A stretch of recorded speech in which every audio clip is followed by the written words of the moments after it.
Good afternoon student. Are के विज्ञान PG महाविद्यालय कालवाड़ की ऑनलाइन क्लासेस में आपका स्वागत है।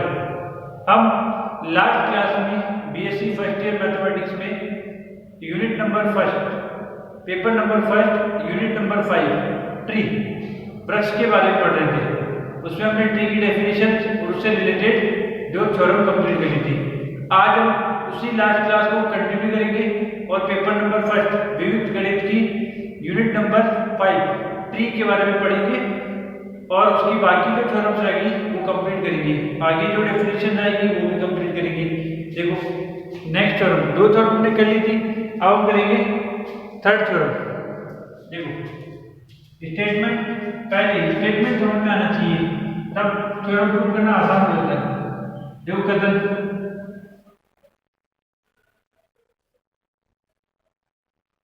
स्टेटमेंट क्या कहता है कि एन सीड्स वाले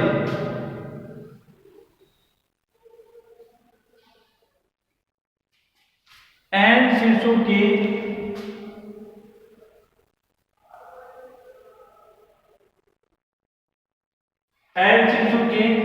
किसी वृक्ष में किसी वृक्ष में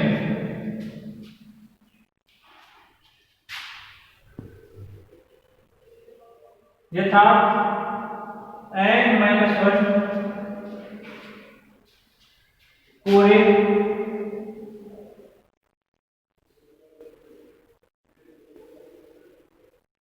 होती है। इंपोर्टेंट है क्या है, रास्ता 2006 में आई हुई है और चेक कर लेना, और भी कहीं आई हुई है ना, कहीं और भी कई बार आई हुई है ना। ठीक है, इंपोर्टेंट ये ध्यान रखना क्योंकि इसमें गिनी चुनी 7-8 थ्योरम है और उनमें से एक या दो थ्योरम आई जाती है। छोटा चैप्टर है, थ्योरम ज्यादा है, छोटे से चैप्टर के हिसाब से थ्योरम ज्यादा है। एन सीड्सों के किसी वृक्ष में यथार्थ n-1 कोरे होती है। ठीक है, ये प्रूव करना है। ठीक है, कोई भी देखो जैसे समझ को देखो डायग्राम से, ये मैंने ट्री बना लिया, इसमें सीड्स काउंट करोगे कितने हैं, 1 2 3 4 5 6 एन कितनी 6 कोरे होगी ना, कोरे वो 5 होगी, चाहे काउंट कर लो 1 2 3 4 5 और बड़ा हो चाहे कोई फर्क नहीं पड़ेगा। देखो मैंने सीड्स 2 बढ़ा दिए, कितने हो गए 8, कोरे होगी 6 7। यदि सीड्स की संख्या n है तो कोरों की संख्या n-1 होगी। डायग्राम से समझ में आ गया। अब हमारे को समझना है थ्योरम से प्रूव करना है चीज को।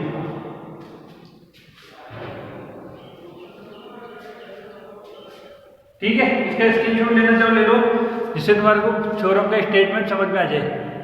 थ्योरम का स्टेटमेंट क्या कहना चाहता है,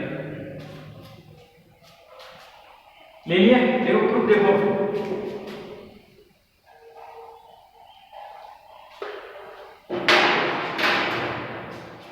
देखो प्रूफ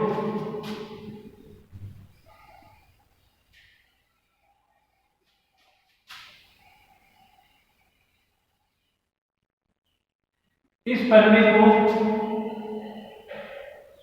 हम गणितीय आगमन सिद्धांत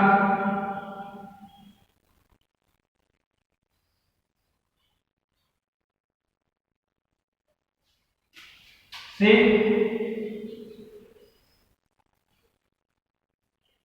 सिद्ध करेंगे। क्या बोला, इस प्रमेय को हम गणितीय आगमन सिद्धांत से सिद्ध करेंगे। सर्वप्रथम माना वृक्ष T में n=1 6 है तो उसमें n-1 यानी 0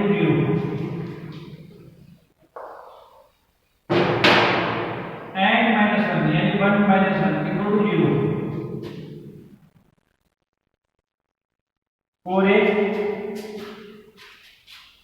होगी। डायग्राम बनाना नहीं है तो मैं इसमें बना के दिखा रहा हूँ, एग्जाम्पल दिखा दिया मैंने इसमें, तुम्हारे को समझ में आ जाए इसमें।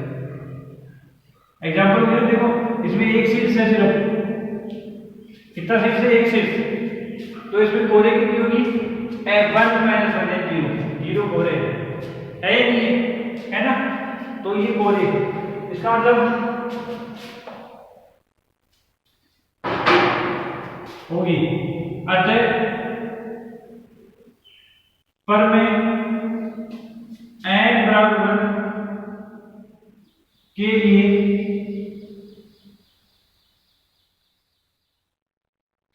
सत्य है, n बराबर के लिए क्या है,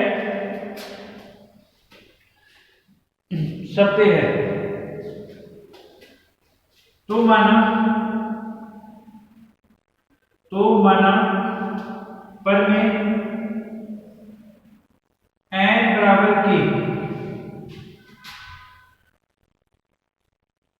के लिए भी सत्य है। अतः यदि वृक्ष में n बराबर के शीर्ष है, यदि वृक्ष में n बराबर के शीर्ष है, तो उसमें k माइनस 1 कोरे विद्यमान होगी। तो माना पर में n बराबर के लिए सत्य है, और यदि वृक्ष में n बराबर के शीर्ष है, तो k माइनस 1 क्या होगी, कोरे विद्यमान होगी। अब हम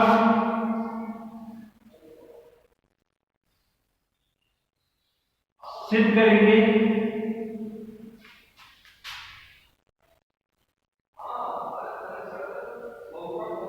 कि पर में n बराबर k प्लस 1 शीर्ष के लिए भी सत्य है।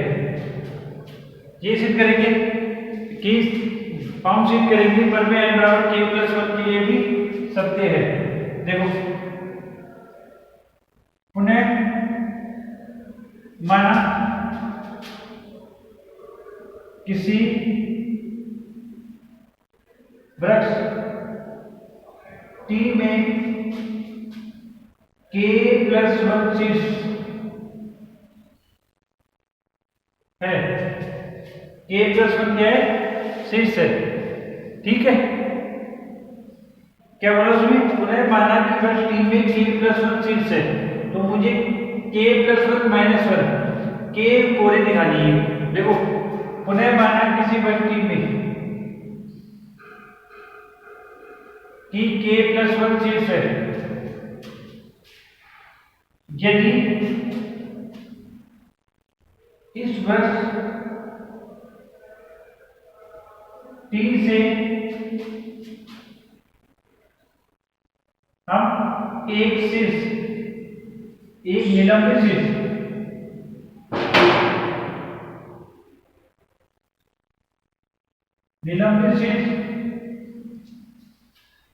से हम एक निलंबित शीर्ष तथा उस पर आपतित, उन्हें माना किसी वृक्ष T में k प्लस 1 शीर्ष है, यदि इस वृक्ष T से हम एक निलंबित शीर्ष तथा उस पर आपतित कोर को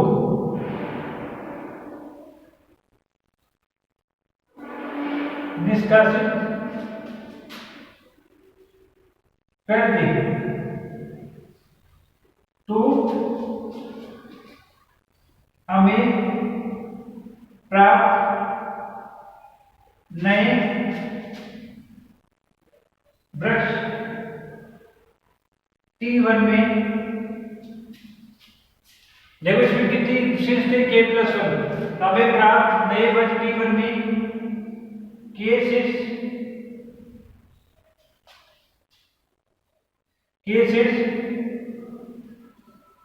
प्राप्त होंगे। कितने शीर्ष प्राप्त होंगे? के शीर्ष।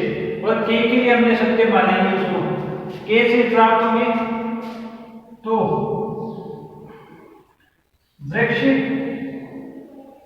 T1 में जब के शीर्ष हो गए तो वृक्ष T1 में क्या होगी? K-1। तो वृक्ष T1 में K-1 कोरे विद्यमान होगी। देखो समझो, टी में K+1 शीर्ष थे, एक शीर्ष हटा दिया मैंने, निलंबित अपने शीर्ष। जैसे ये था एक टी, दिख रहा है यहाँ पे एक टी चाहिए, मैंने क्या किया ये शीर्ष और इस पे आपत्ति करने वाली कोर ये हटा दी। क्या हुआ? एक शीर्ष कम हो गया। पहले K+1 शीर्ष थे, अब K शीर्ष हो गए। ठीक है, K शीर्ष के लिए कोरों से पता ही चला, कोरे में पता ही नहीं कितनी है, वो नहीं कर सकते। K शीर्ष प्राप्त हो गए, K शीर्ष प्राप्त हो गए तो K के लिए सत्य थी पर में कि n बराबर K है, उसमें कोरे कितनी होगी? K-1 कोरे होगी। अब मुझे इसमें पता चल गया किसमें n बराबर K तो शीर्ष है इस वाले में, और E बराबर K-1 कोरे है। अब यदि मैं इस T में, ये T1 था, इसे वापस आपतित कोर और शीर्ष को जोड़ दूं तो शीर्ष की संख्या रहेगी K+1 और कोर एक और बढ़ गई तो +1 कट गया, तो कोरों की संख्या क्या रहेगी? K। यही तो लाना था बराबर K, आया ना, लाना था ना, वही लिख देंगे बस। पुनः T1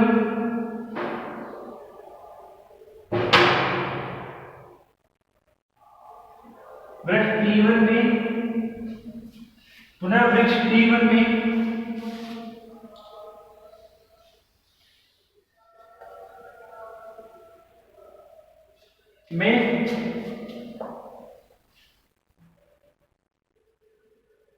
निष्कासित शीर्ष तथा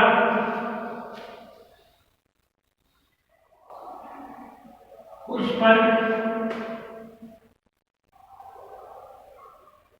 आपतित कोर को जोड़ने पर, पुनः वृक्ष T1 में निष्कासित शीर्ष तथा उस पर आपतित कोर को जोड़ने पर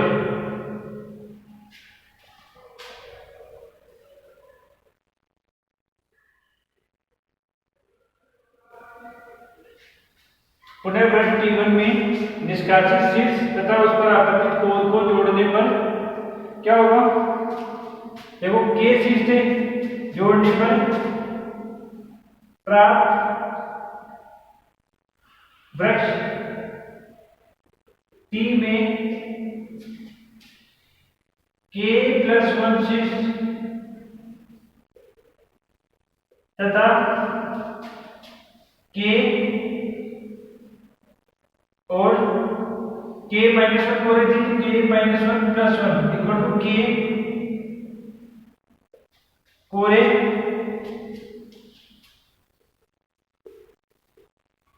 प्राप्त होगी। क्या होगी? K कोरे प्राप्त होगी। आगे मैं समझ में, ठीक है, इसका एक बार स्क्रीनशॉट ले लो, क्योंकि ऊपर का स्टेटमेंट में डाल दो, नीचे जगह नहीं बची। ले लिया स्क्रीनशॉट, देखो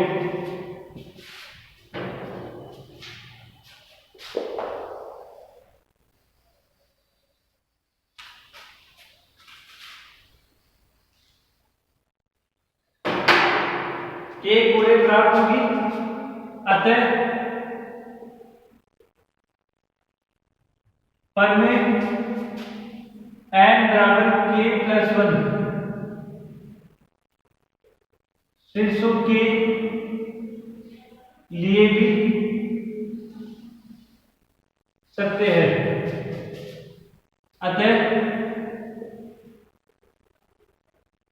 प्रत्येक वृक्ष टी में n शीर्षों के लिए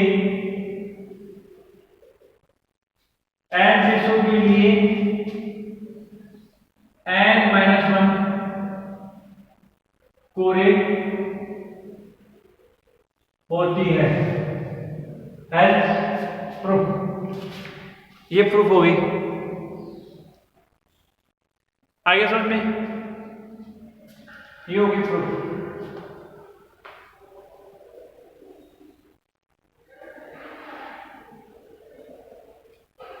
समझ में आई? मोस्ट इंपोर्टेंट थ्योरम में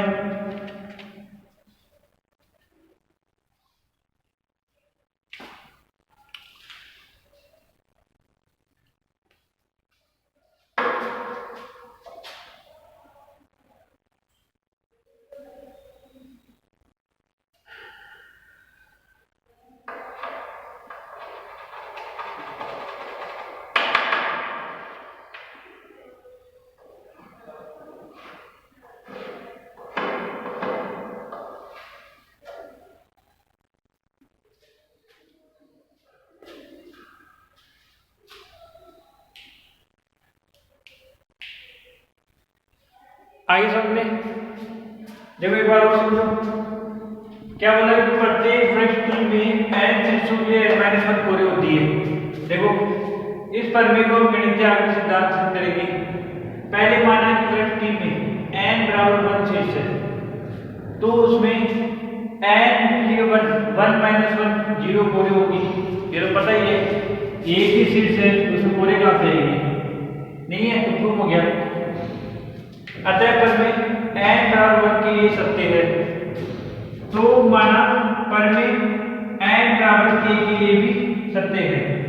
अतः यदि वृक्ष में n बराबर k शीर्ष है, बुक में इसी लैंग्वेज लिखी हुई, मैंने इसी लैंग्वेज लिखवाई है, तो उसमें k-1 कोरे विद्यमान होगी। सीधी सी बात है, मैं सही मान रहा हूं k के लिए। अब हम सिद्ध करेंगे कि प्रमेय n बराबर k+1 सिद्ध के लिए भी सत्य है। क्या है? प्रमेय n बराबर k+1 के लिए भी सत्य है। पुनः देखो, पुनः माना किसी वृक्ष टी में k+1 शीर्ष है। यदि इस वृक्ष टी में हम एक निलंबित शीर्ष तथा उस पर आपतित कोण, निलंबित शीर्ष, निलंबित यानी जिसकी कोटि एक ही हो, और उस पर आपतित कोण को क्या कर दे? निष्कासित कर दे। तो हमें नए वृक्ष T1 में k शीर्ष, एक शीर्ष कम हो गया ना, k+1 था, एक कम हो गया k, प्राप्त होगी। तो वृक्ष T1 में k-1 कोरे विद्यमान होगी। क्यों? क्योंकि k के लिए सत्य था ये।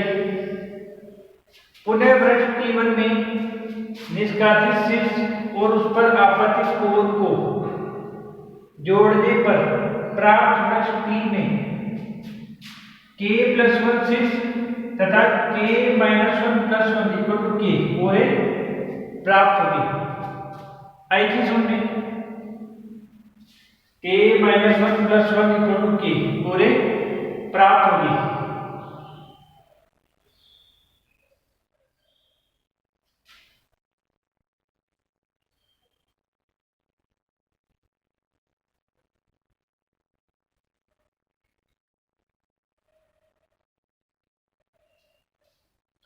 आ गया? और k कोरे प्राप्त होगी, ये तो चीज था। यदि k+1 शीर्ष है तो k+1 -1 कर दिया, k कोरे होनी चाहिए। इसका मतलब यह प्रमेय n बराबर k+1 शीर्षों के लिए भी सत्य है। अतः प्रत्येक वृक्ष T में n शीर्षों के लिए n-1 कोरे होती है। ये स्टेटमेंट प्रूव हो गया। हो गया? इसका स्क्रीनशॉट ले लो, फिर चलते आगे। देखो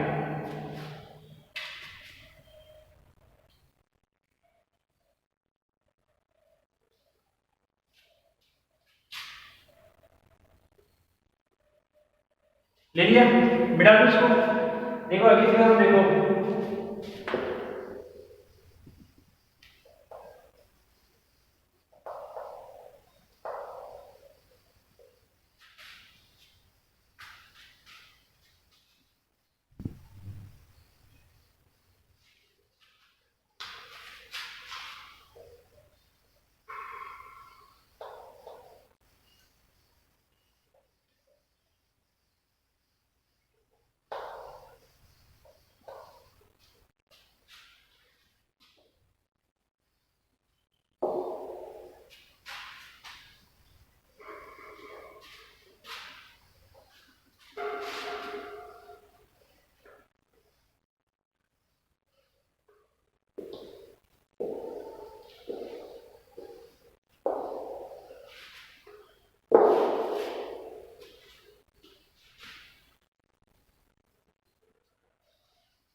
देखो नेक्स्ट टर्म देखो, यदि जी एक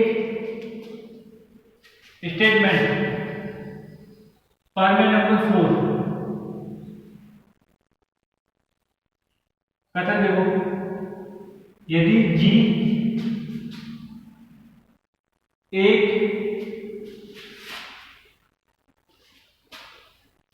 अचक्रीय, यदि जी एक अचक्रीय ग्राफ है, यानी उसमें कोई पास नहीं है और कोई चक्र नहीं है, यदि जी एक अचक्रीय ग्राफ है जिसमें n सिर्फ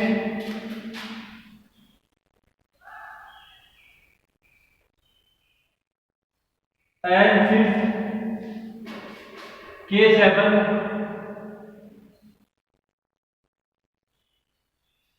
कथन क्या कह रहा है, यदि जी एक अचक्रीय ग्राफ है जिसमें n सिर्फ K7 घटक है,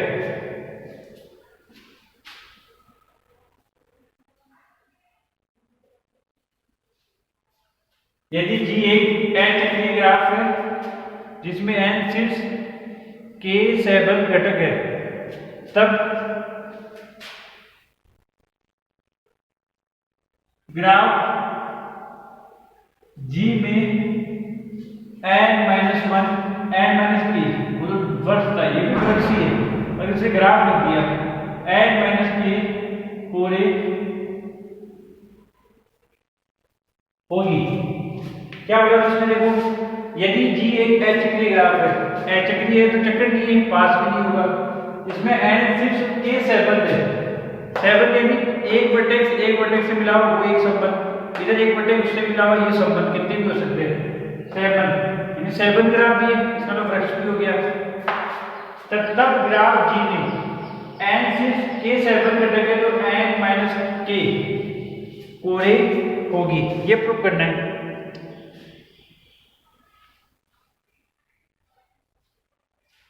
देखो प्रूफ देखो,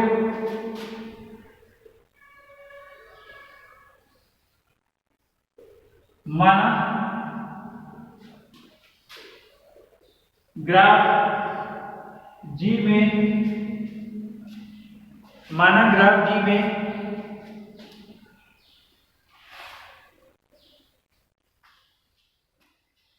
माना G में अचक्रीय तो अचक्रीय लिख दो, माना अचक्रीय ग्राफ G में G1 G2 G3 Gk K7 घटक है,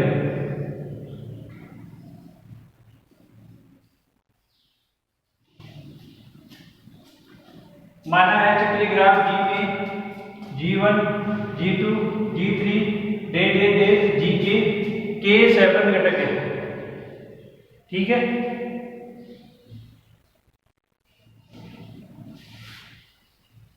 तथा प्रत्येक I के लिए प्रत्येक 7 में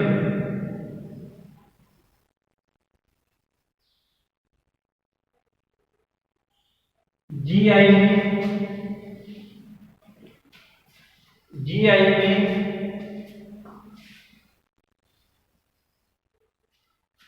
प्रत्येक 7 GI में NI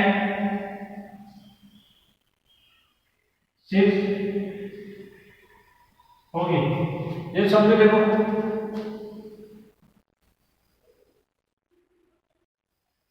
ये ले लिया, अब तुमने एक 7 बना दिया GI, यहां से यहां तक 1 2 3 ये 7 बना दिया, तो इसमें प्रत्येक GI के लिए NI सिर्फ हो गए 1 2 3, G3 1 2, ठीक है ना, 3 तो NI यानी कि वर्टेक्स हो गए 3, ठीक है। तो ये 7 हो गया, एक 7 है, इसका इसके 7, इसका इससे संबंध, इसका इससे संबंध, इसका इससे, इसका इससे, ठीक है। तो प्रत्येक संबंध में क्या होगा, प्रत्येक संबंध में, जैसे पहला संबंध ये है, इसमें 3 शीट्स आ गई, इसके साथ ये तो 1 2 3 आ गई, 1 2 3 4 आ गई, तो ये क्या होगी, प्रत्येक संबंध में क्या होगी, शीट्सों की संख्या होगी।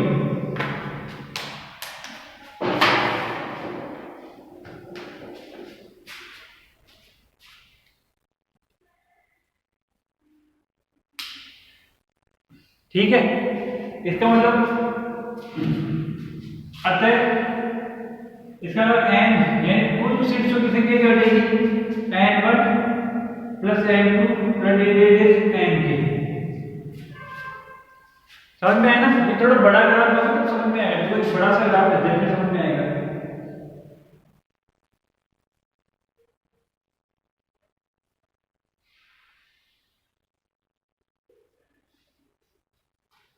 अब मैंने क्या किया, देखो इस 7 को अलग काट लिया,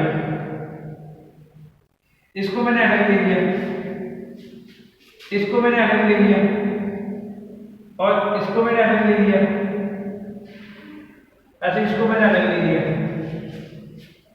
अब देखो इस 7 है तो कितनी शीट्स है, 1 2 3 4, ये इसमें भी आएगा जाएगा 1 2 3 4, इस 7 G1 में 4 बटे, ऐसे इसमें 1 2 3, इसमें 1 2 3, ठीक है ना, ये ऐसे इसमें 1 2 3, इसमें भी 1 2 3 4 5, ये सारे शीट्स मिला के क्या हो जाएंगे, n1 इसके, n2 इसके, n3 इसके, n4 इसके, nk इसके, सब मिला के क्या हो जाएंगे, टोटल शीट्स आए ना। ये फिर बड़े ग्राफ समझ में आता है।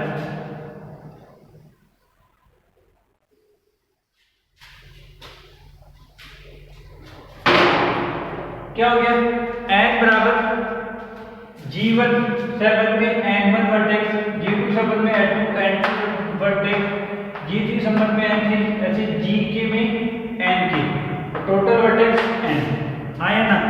ये चीज समझ में, ये मैंने नंबर डाल दिया। फर्स्ट आगे माना h के ग्राफ G में G1 G2 G3 दे Gk के 7 घटक है, प्रत्येक i का वो 1 से बड़ा है बराबर और k से छोटा, k 7 घटक है, i की वैल्यू k से छोटी होगी बराबर में होगी k के प्रत्येक 7 gi में ni 6 होंगे, इस प्रकार होंगे कि ni 6 होंगे, अतः n जो फुल वर्टेक्स क्या हो जाएंगे, n1 G1 की, n2 G2 7 की, n3 ऐसे। आगे समझिए, आगे अब क्या लिखेंगे, देखो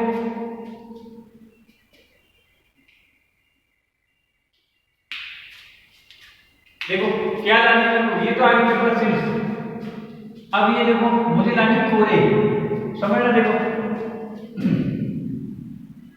पुनः ग्राफ G h के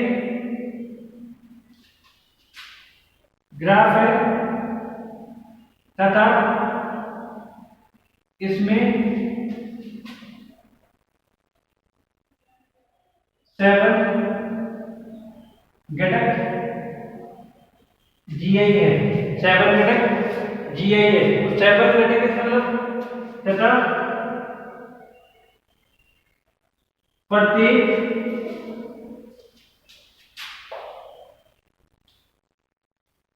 7 घटक जी एक बड़ा सा ग्राफ है, उसमें से छोटे छोटे चीज निकालनी है, ये भी कर सकते हो तुम, है ना, बड़ा सा ग्राफ बना लो, टेढ़ा मेढ़ा ऐसे कुछ भी, ऐसा तो मत बनाओ, अच्छा तो मत देखो, ये मैंने ग्राफ बना लिया।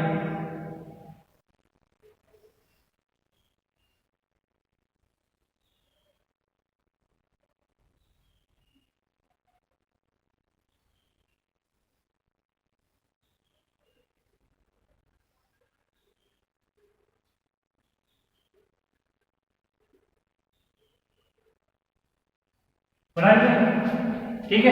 अब इसमें 7 कटिंग निकालूंगा, देखो एक तो निकाल रहा है ये वाला, देखो ये बना दिया मैंने ऐसे, ये ऐसे और ये ऐसे, एक 7 कटिंग ये बना दिया मैंने, तो ये 3 चीज तो इसमें आ गई। अब देखो एक 7 घटक में ये वाला बना लूंगा, ये ऊपर वाला, इसमें क्या लिया देखो, ऐसे ऐसे और ऐसे, ऐसे मैंने इसे 7 घटक निकाल दिए। अब 7 घटक को देखो अच्छे से, 7 घटक है ये, और चक्रीय ग्राफ है, चक्रीय ग्राफ है ये, क्या है, एच चक्रीय ग्राफ। इसका मतलब एच चक्रीय तो ऐसा तो वो ले नहीं सकते वैसे भी, है ना, ये चक्रीय को ध्यान रखना, ग्राफ एच चक्रीय, ऐसा मतलब ऐसे लेना है कुछ, ऐसे ले लेना।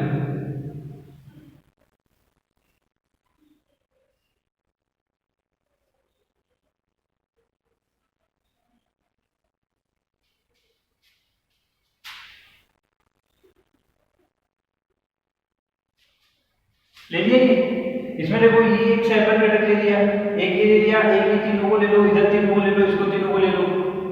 अब प्रत्येक 7 घटक जी आई क्या है, ट्री है, दिखा नहीं दिख रहा, ट्री है ना, ये भी एक ट्री है, ये भी अलग से ट्री है, ये भी अलग से ट्री है, ये भी अलग से ट्री है, वही दिख रहा है। देखो क्या लिखेंगे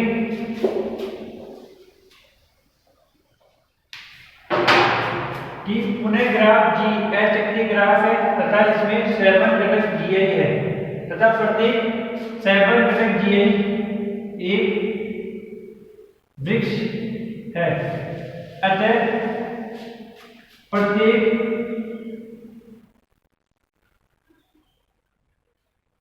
7 घटक जी आई में कोरों की संख्या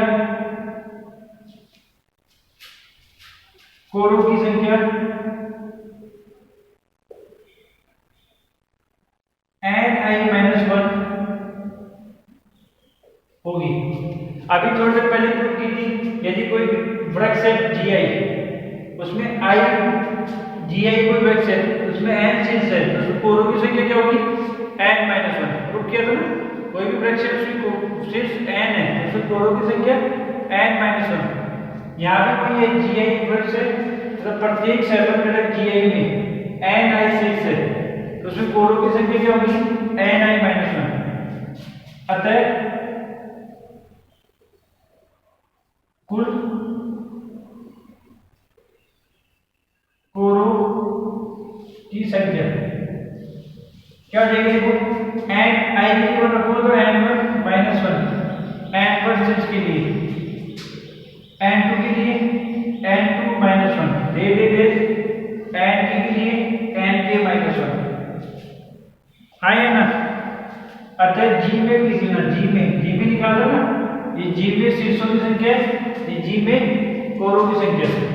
देखो n1 n2 nk -1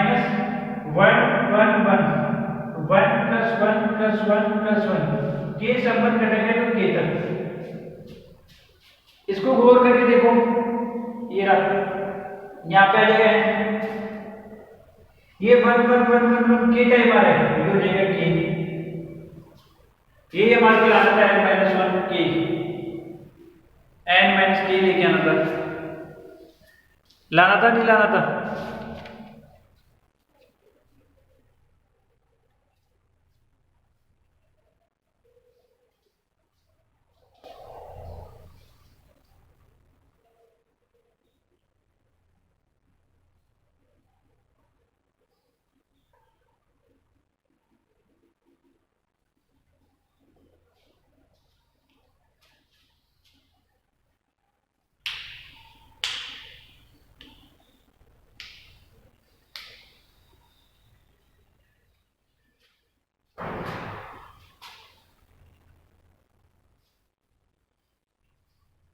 आगे सामने ये थ्योरम होगी छोटी सी, ये भी इंपॉर्टेंट है क्योंकि इसमें गिनी चुनी थ्योरम से, इसलिए हो गया।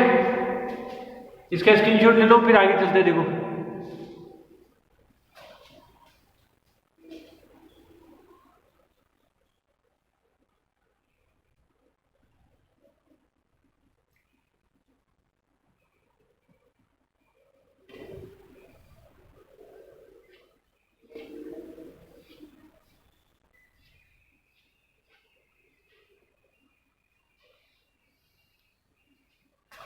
मिटा दो इसको। देखो अगली शर्त देखो,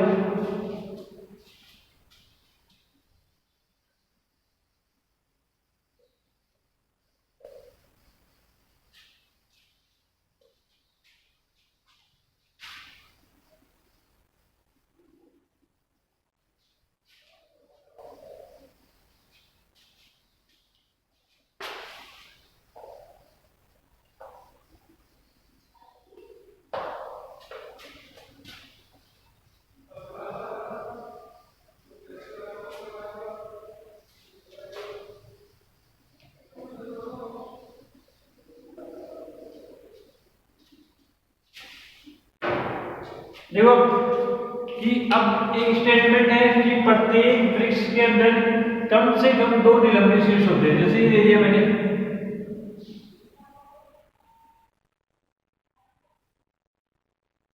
ठीक है, अभी आगे चलते जा रहा है, मुझे नहीं पता, ये आगे चल रहा है अभी भी, और आगे चलता रहता है, उसको बोलते हैं एडुच birch.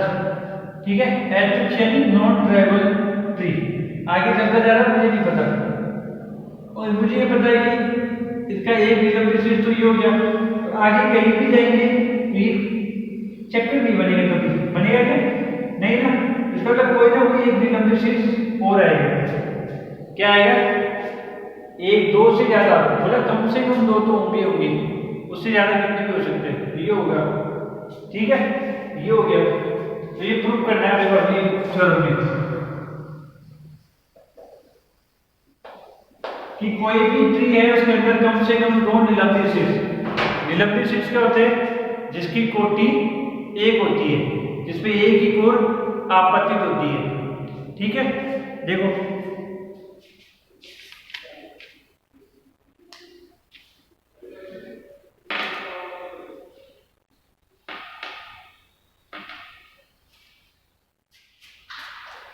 Fermi number 5, Fermi number 5, देखो प्रत्येक स्टेटमेंट, प्रत्येक एडुच यानी नॉन ट्राइबल वृक्ष में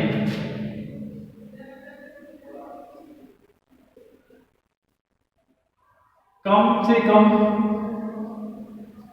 प्रत्येक एडुच वृक्ष में कम से कम 2 निलंबित शीर्ष,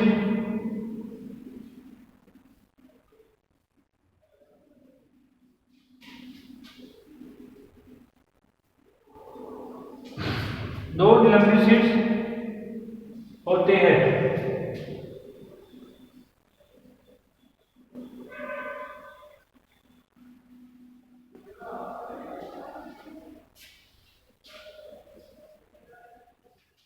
प्रत्येक एडुच वृक्ष में कम से कम 2 निलंबित शीर्ष होते हैं। ये क्या है? कथन है इस थ्योरम का कि कोई भी एडुच वृक्ष है, ठीक है ना, एडुच की एक डेफिनेशन हो रहा है कि उसमें कुछ शीर्ष नहीं हो, मान लो जैसे ये पॉइंट है, तो यहां से किसी को है ना कि ऐसे नहीं हो, यहीं से स्टार्ट होगी ऐसे।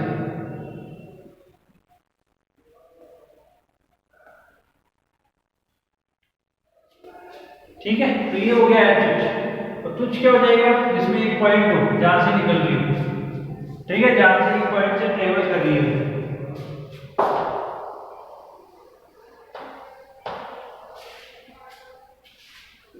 देखो क्या बोला? प्रत्येक एडुच यानी नॉन ट्राइबल वृक्ष में कम से कम 2 निलंबित शीर्ष होते हैं, ये प्रूव करना है मुझे।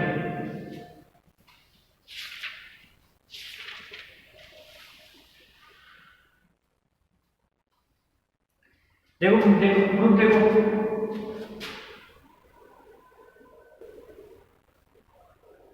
माना टी एक एडुच वृक्ष है तथा इसमें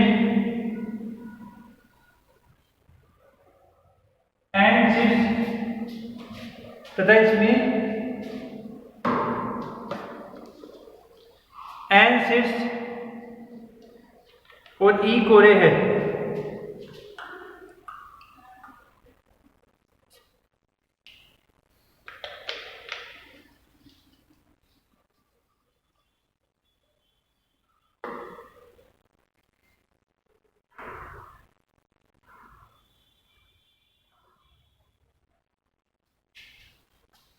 माना कि एक एटोट्रॉपिक सेल है, इसमें एन शीर्ष ई कोरे है।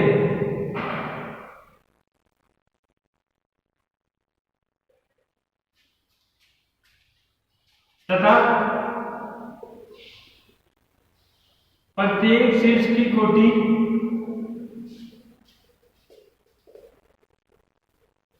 D1, D2, D3,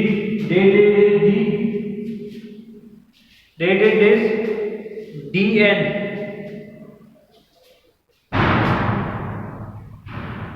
इस प्रकार है कि माना कि एक एटोट वृक्ष है तथा इसमें एन शीर्ष ई कोरे है तथा प्रत्येक शीर्ष की कोटि D1, D2, D3, Dn इस प्रकार है कि D1 से बड़ा है D2, D2 से बड़ा है D3, D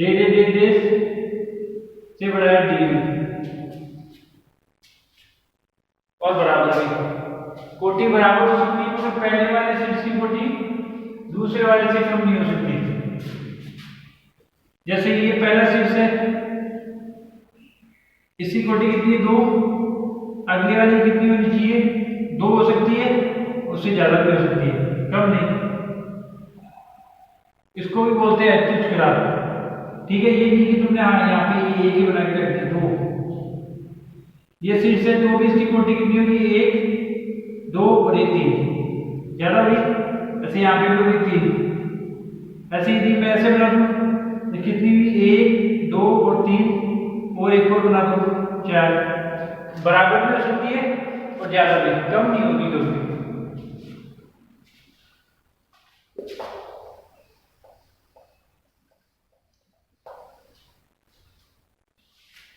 प्रत्येक शीर्ष की कोटि D1, D2, Dn इस प्रकार है कि D2 की कोटि D1 से ग्रेटर देन इक्वल है, D3 की D2 से, ऐसे Dn की सबसे ग्रेटर देन इक्वल है।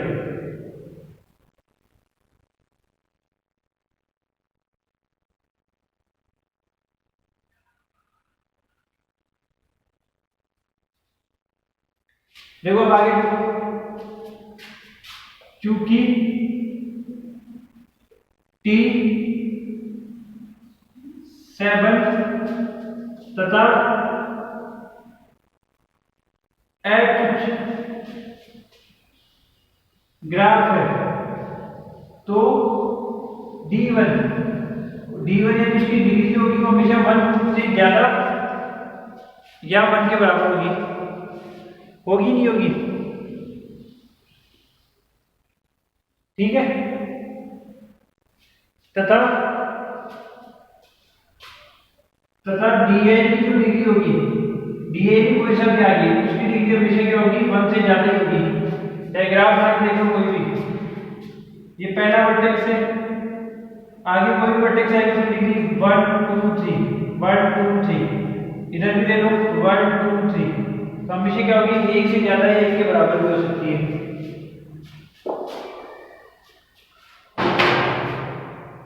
आया ना, ये चीज समझ में आई।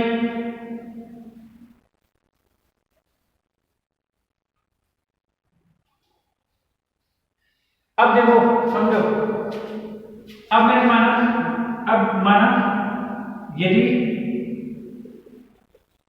संभव हो तो माना H वृक्ष T में 2 निलंबित शीर्ष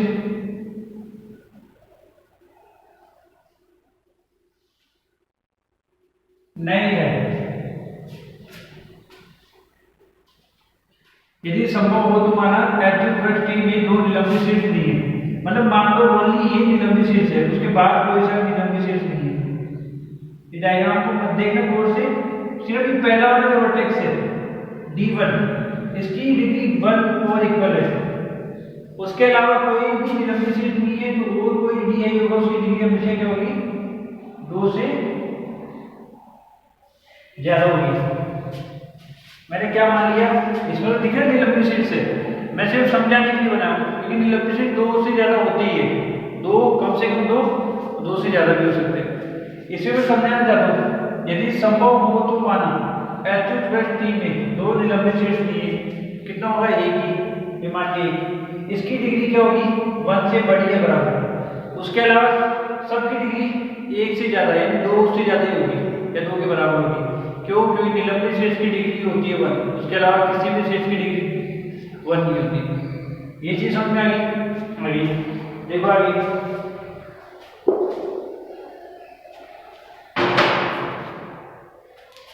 अब देखो इधर समझो,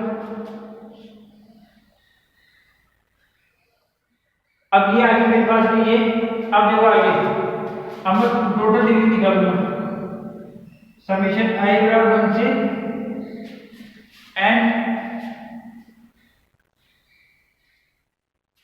I बराबर 1 से n di, I बराबर 1 से n di, पहले वाली डिग्री तो होगी और ये ग्रेटर देन हो जाएगी क्योंकि यहाँ पे पहले ग्रेटर देन आ रहा है, पहले वाली डिग्री 1 बाकी डिग्री 2 और कोरे कितनी है n-1, कोरे कितनी है n-1, अरे 2 तो इसकी डिग्री होगी, प्रत्येक कोर की 2 डिग्री होती है, जबकि प्रत्येक कोर की 2 डिग्री, इसकी डिग्री होगी 1, बाकी कोरे की कितनी होती है n-1, ठीक है, और प्रत्येक कोर की डिग्री 2, प्रत्येक कोर की डिग्री को 2 बार गिनते हैं, 2 से मल्टीप्लाई,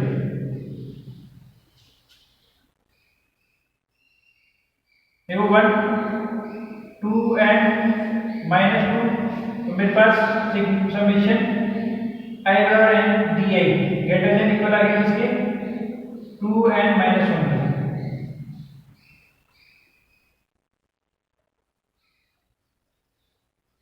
इसको नंबर डाल देंगे फर्स्ट। अब देखो पुनः देखो, पुनः हम जानते हैं कि समेशन I बराबर 1 से n di greater than equal होती है 2e के, किसके इक्वल होती है 2e के, इक्वल होती है, ग्रेटर देन इक्वल ना होती है कि कोई भी ग्राफ है उसमें प्रत्येक वर्टेक्स की डिग्री मतलब वर्टेक्स का टोटल वो कोरों की संख्या के 2 गुना होता है। पहली ग्राफ में कि डिग्री ऑफ टोटल डिग्री जो होती है उसमें कोरों की संख्या की 2 गुना होती है। देखो सिग्मा I बराबर 1 से n di 2, यहाँ बात हुई वृक्ष की, वृक्ष में कोरों की संख्या क्या होती है n-1, I बराबर 1 से n di equal to 2n-2, यहाँ पे देखो di जो है 2n-1 से बड़ा आ रहा है, तो यहाँ पे di 2n-1 2 के इक्वल आ रहा है, पॉसिबल कैसे, -1 से -2 करूंगा इसमें तो ये और बड़ा होना चाहिए था, जबकि यहाँ पे इक्वल हो गया, तो गलत है, इसका जो मैंने माना है वो क्या है, गलत है, ये कंडीशन सही है, ये कंडीशन गलत है, ये आई नहीं आ गया तो लिखूंगा, अतः हमारी परिकल्पना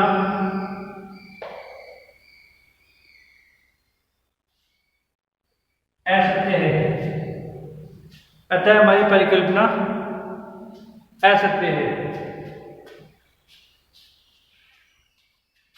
क्या है हमारी परिकल्पना असत्य है, अतः प्रत्येक अद्भुत वृक्ष में कम से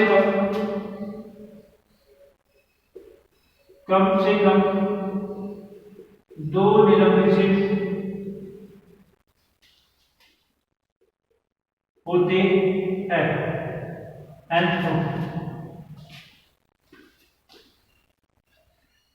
अतः प्रत्येक वृक्ष में कम से कम 2 निलंबित शीर्ष होते हैं। ये प्रूफ हो गई।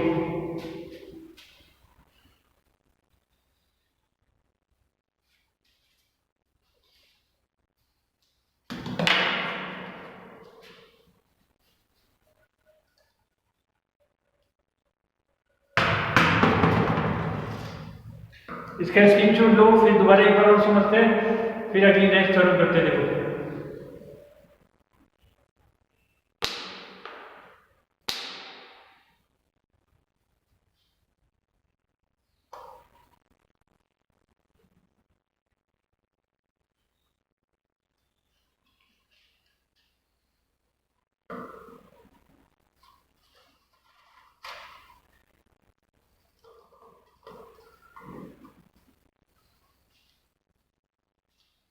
ले ले स्क्रीनशॉट।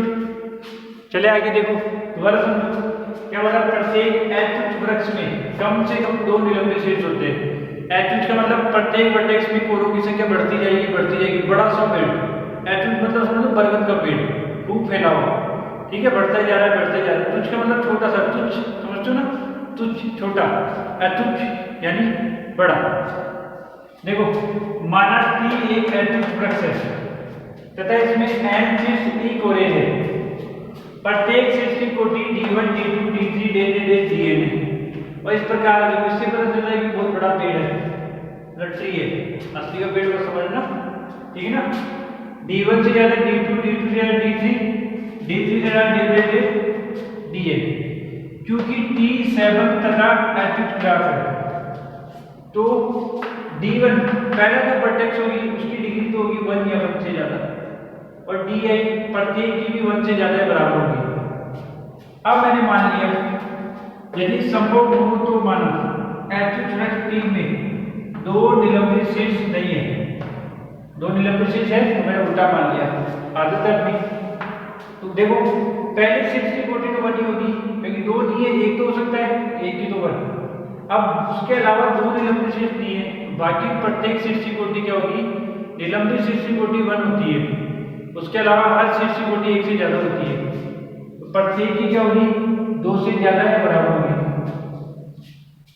ये हमने पढ़ा है I बराबर 1 से n Di greater than equal, पहले शीर्ष की कोटि 1, टोटल डिग्री निकालो, दूसरे की बाकी बचे कोटि कितनी n-1, ठीक है। शीर्ष कितने बचे n-1, उस सब की डिग्री 2, यहाँ पे 1, इसकी डिग्री ग्रेटर देन होगा।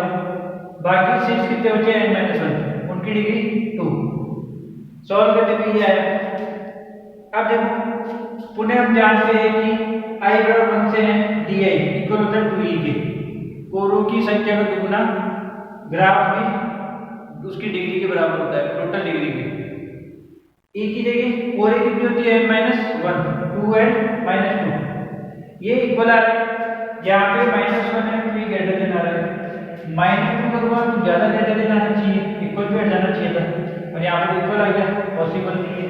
इसलिए ये चीज क्या है, गलत है। अतः हमारी परिकल्पना ये वाली गलत है।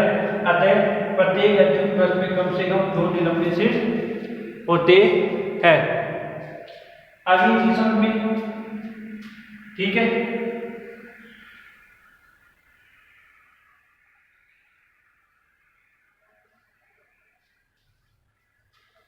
आगे समझ में, इस क्लास में हम इतना ही करेंगे, बाकी जो थ्योरम रहेंगे ठीक ही वो हम अगली क्लास में करेंगे। इस क्लास में इतना ही, धन्यवाद, थैंक यू।